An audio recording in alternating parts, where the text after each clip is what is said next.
Né? Ele nem viu, ele dá aula, ele nem cobra. Professor, diz que o professor dá aula. Nunca vi um negócio desse, né, Graciela? Verdade. Tá de brincadeira com a gente, né?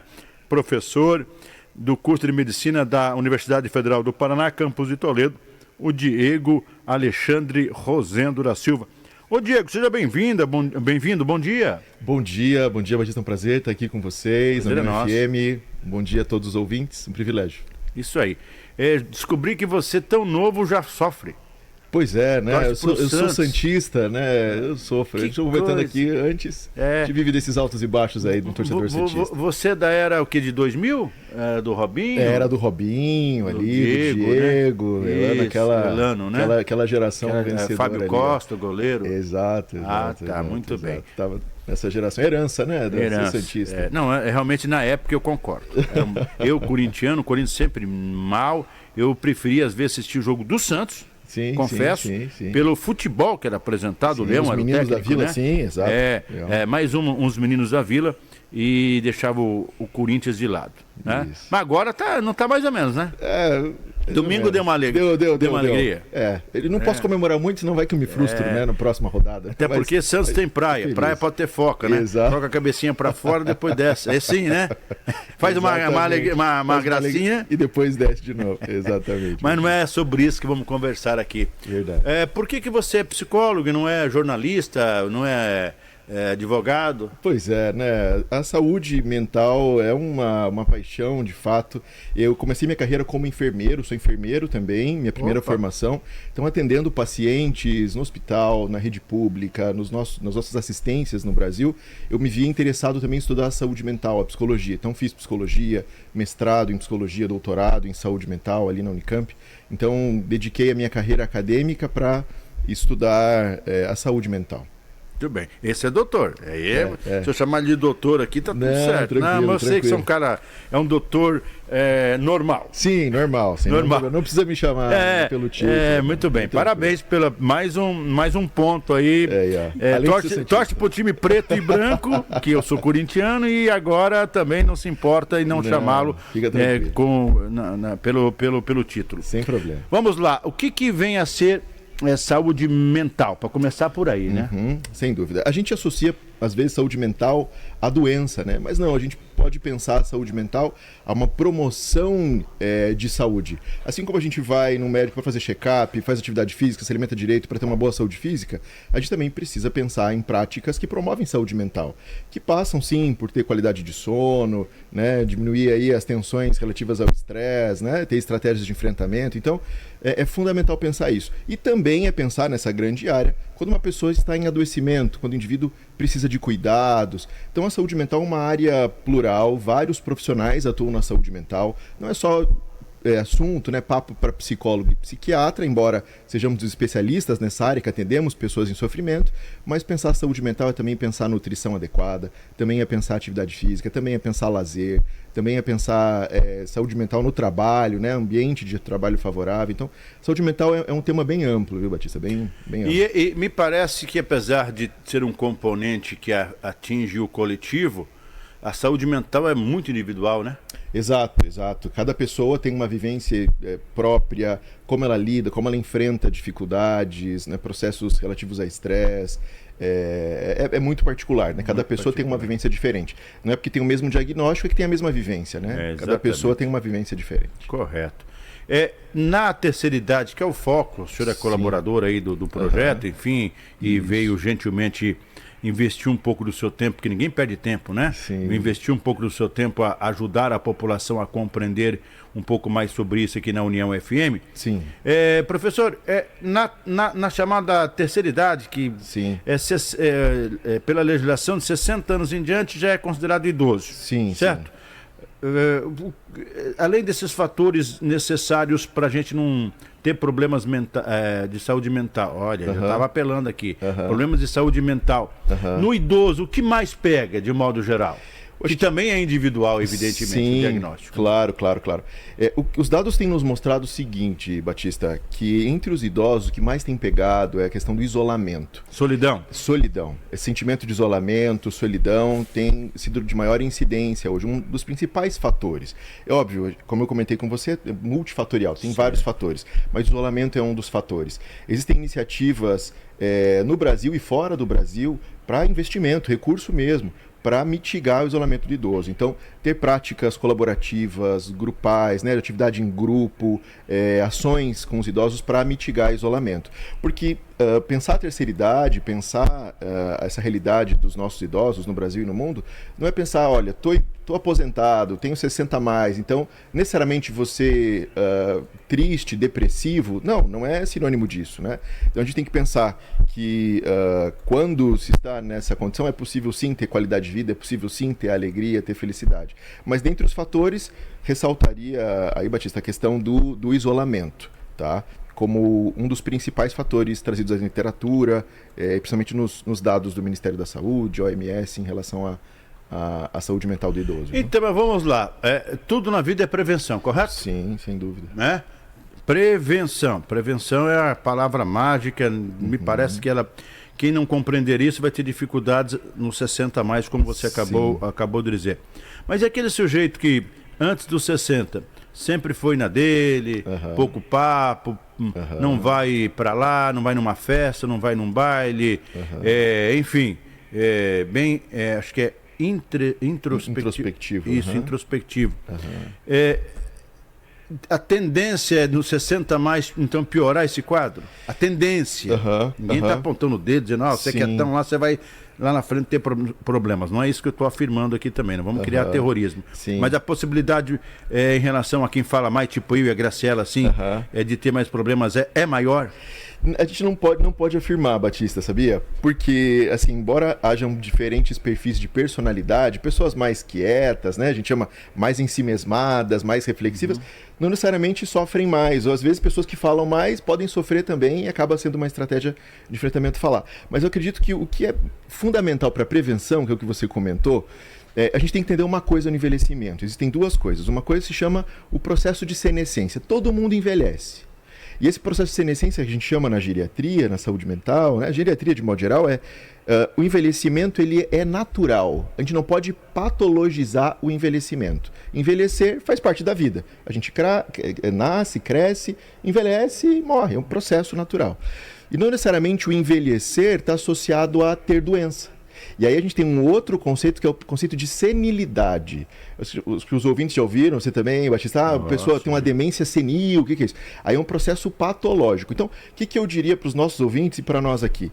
Então, tudo aquilo que a gente puder investir, que a gente chama de capital de saúde, para poder ter saques nos 60 a mais, sim, ter atividade física, sim, ter espaços de lazer, sim, ter um senso de utilidade, prazer no trabalho, relações familiares saudáveis, né? Então, eu acho que isso é muito favorável para que quando a gente chega nos 60 a mais, a gente vai ter saques naturais, que o nosso corpo está em processo de degradação natural, isso não venha a se tornar uma doença, né? Então eu acho que quando a gente cultiva hábitos saudáveis antes, em todos os aspectos da vida, na velhice a gente tende a ter, né, uma velhice menos doente, vou colocar dessa forma, porque vale a pena ressaltar. Velhice não é sinônimo de doença. O envelhecimento, né, não é sinônimo de doença. É que tem pessoas que nasceram só para reclamar e achar que vão ficar doentes. Essa é a realidade.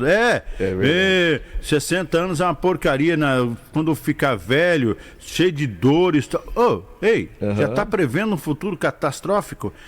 Faltou um aspecto, me permitam uma observação, e pode trabalhar ele da melhor maneira possível. O profissional, me permite chamá-lo de você respeitosamente, claro, sem dúvida. Que é a questão econômica. Sim. Ele está 60, já posso me aposentar, daqui a pouco me aposento, com que dinheiro, com que renda, como é que eu vou conseguir viver bem, não pensando em farmácia, só na Real Farma, tá, gente? Sim. Como é que eu vou estar economicamente? Paga aluguel, não paga aluguel, tem um bom carro, não tem um bom carro, posso viajar, não posso viajar. É importante esse planejamento, né? Exatamente, é fundamental, é fundamental. Sem dúvida, a gente tem uma população, né, cada vez crescente, essa transição demográfica, Batista, de mais idosos, etc. Aspectos previdenciários, planejar a velhice, esse período da vida, né? Alguns associam, poxa, eu até já atendi pacientes assim, poxa, me aposentei, e agora?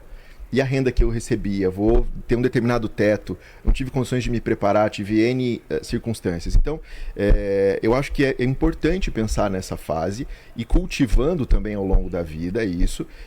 Mas tem outros aspectos alheios à própria vontade desse indivíduo. Inflação, aspectos que a gente percebe aí, o aumento de preços. A diminuição do poder econômico nosso. A diminuição do poder econômico, exatamente. Embora a gente compra, tenha, né? Exatamente, poder de compra reduziu bastante, né? Reduz. E progressivamente nós temos idosos mais longevos, ou seja, lá na casa dos seus 70, 80, e se aposentaram com determinada faixa salarial, e essa correção não acompanha a inflação. Sim. Então, isso sim também é um fator de estresse, de adoecimento. Questões econômicas são sim catalisadoras de adoecimento mental. Então, a gente tem uma variedade, uma multiplicidade de perfis na nossa população. Então, temos idosos que têm melhores condições, outros nem tanto. Mas associar a qualidade de vida financeira daí é um perfil diferente, né? Aí é acesso digno a uma moradia adequada, alimentação adequada. Também espaço de lazer, então compatível com as expectativas daquele indivíduo, né? Aquilo que ele teve de padrão de vida. E quando muda muito esse padrão de vida, principalmente nessa transição da aposentadoria, é que pode haver sofrimento. Colapso emocional. Exatamente, colapsar emocionalmente. Exatamente. Professor Diego, o papo tá bom, 7h35. Ainda eu tenho que fazer outra pergunta em relação à família, se a família consegue detectar o pai, a mãe, o avô, a avó, se o pessoal está ficando doente, né? Com um problema de saúde mental. Eu já vou falar sobre isso. Claro. Mas antes ainda eu quero seguir nessa linha de econômica, tá? Em relação aos 60 a mais. Eu ouvi muitas pessoas, e pessoalmente não concordo, mas tem que respeitar, não é assim que Sim. Não concordo que você seja santista, mas tem que respeitar que você é santista. Me aposentei lá, o cidadão fala, 62 anos, bonita idade, 62 anos. E aí ele fala, mas viu, eu tenho que trabalhar, eu vou morrer se eu parar de trabalhar. É um problema de saúde mental dizer isso? Olha, não, viu, eu falo, meu amigo, você tem renda o suficiente, você tem capacidade, já falei com algumas pessoas, viu, vai viver aí, você está bem. Não, mas se eu parar de trabalhar, eu morro. Sim. Como é que é encarado isso pela psicologia, essa narrativa? Não, é importante que a pessoa se sinta bem, tenha um envelhecimento saudável, envelhecimento ativo. Então, mesmo já aposentado, com mais de 60 anos, e se isso promove bem-estar, não tem problema nenhum. É porque, às vezes, a gente quer estabelecer para o outro a nossa régua, né? Poxa, quando chegar nos 60, já falei até... A minha, 65, no caso. Eu vou chegar nessa idade e não quero mais saber de trabalhar. Tenho condições, tenho recurso, não é uma questão financeira o problema, mas tem algo que o dinheiro não compra, que é a realização pessoal de exercer uma atividade. Lógico, a gente tem muitas pessoas 60 a mais que também trabalham por necessidade, que gostariam de parar. Mas aquele que diz aquilo que você referiu, olha, eu sei, eu poderia parar, posso parar, mas eu me sinto ativo, minha mente está aguçada, etc. Não tem por que parar. Então, não há uma recomendação, né, psicológica, médica, olha, então não trabalhe, porque... pelo contrário, mas não é importante saber parar, professor? Não, se preparar para esse momento é importante. Eu tenho pessoas que elas usam isso como muleta, meu amigo. Tô ligado aqui, hein? Eu tô ligado na galera aqui. Da galera aqui, né? Que coloca como... Não, é a galera que eu conheço que já conversamos esse diálogo aberto, né? Recente aí. Viu? Seguinte... Meu, deu pra... Não, mas veja só, me parece que essas pessoas não construem... Aí você falou, a meu respeito, né? Sem querer, querendo, que eu pretendo daqui, sei lá, 9 anos parar, se tudo correr bem, é que essas pessoas, elas não se prepararam para o ego, para a vaidade. Sim. Você entendeu? Sim. Sim, economicamente estão bem. Tá, mas pega aí a esposa, o esposo, vai passear. Mas assim, não é só a cabeça do Batista. Claro, você entendeu onde eu quero chegar? Claro, eu entendo. E eu concordo contigo. Já conheci pessoas, tive contato com colegas, amigos, com um perfil semelhante ao que você narrou. Assim, A família até clamando, por favor, vamos viajar, vamos passear, vamos pensar em outras possibilidades. Como tirar o pé, né? Tirar o pé. Porque às vezes a pessoa ficou 40, 45 anos, ressignificar isso leva um tempo. E aí às vezes a pessoa precisa de ajuda sim, profissional. Quando há um interesse, bom, eu quero, mas ao mesmo tempo eu não consigo. Né? Eu quero mudar, quero uma outra realidade, quero pensar na minha vida sobre uma outra perspectiva, um outro projeto de vida. Minha vida não acabou, minha vida não é só o trabalho. Tô bem E quero aproveitar de outras formas. Então é possível, é viável. E às vezes essa pessoa precisa dessa ajuda. Porque é isso, ela atribuiu o sentido, o significado da vida àquela rotina. Né? Então, se reestruturar é importante, porque se ela dá esse salto também sem uma devida estrutura psicológica, pode adoecer. Né? Pode colapsar, exatamente. Professor, o tempo acabou, mas vamos fazer a pergunta sobre família, né? Claro. Eu gosto de amarrar algumas conversas assim, eu sei que pode parecer aleatória a minha observação, mas na vida é assim, quando nós temos na família alguém com uma doença, que é um câncer, por exemplo, sim. Temos na família alguém que é adicto, sim, né? Sim. A família adoece. Fato, sim, né? Claro.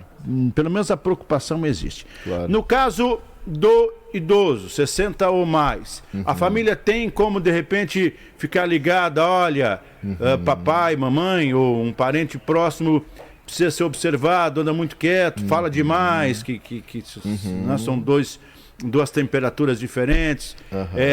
A família pode observar?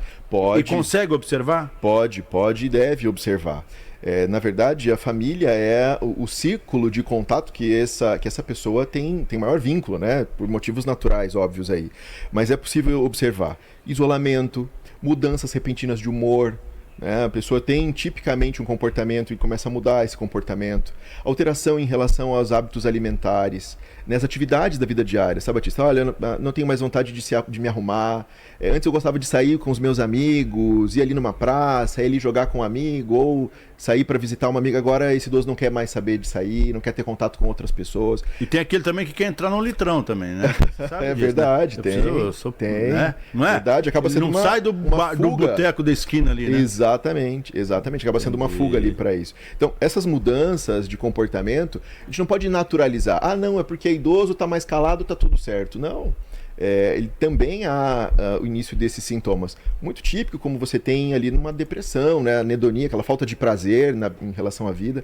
Então, é possível que isso se manifeste também entre os idosos. Então, é fundamental que a família fique atenta, né? Cuidando ali, vigilante a esses aspectos, né? Tive o privilégio, uma aula, estão te elogiando nas redes sociais. Bom, privilégio, compartilhe obrigado. Aí. Tem hashtag lá? Como é que é? Tem a arroba? Eu tenho arroba, tem o meu Instagram, mas dá para seguir o Instagram ali da universidade. A gente tem alguns projetos legais ali acompanhando os nossos idosos. E tem o seu deve ser isso, arroba... O meu é arroba doutor.diego Rosendo. Muito bem. Doutor.diego Rosendo. Rosendo com Z, né? Rosendo com Z, exatamente. Obrigado pela aula, pela parceria, por abraçar o projeto também, projeto Quebrando o Silêncio. E a gente está sempre à disposição da Rádio União, dos ouvintes e dos convidados. Nós estamos sempre à disposição de vocês para trazer coisas interessantes que abordam o nosso cotidiano. Obrigado pela aula, viu? Diego Alexandre Rosendo da Silva. Obrigado, um prazer. Um abraço. Um abraço a todos. Bom resto de semana. Resto é um pouco, né? Boa semana, então. Boa semana. Estamos na metade dela, Batista, né? É um privilégio. Obrigado. Um abraço, querido. Olha, papo legal, muito bom. A gente para e volta.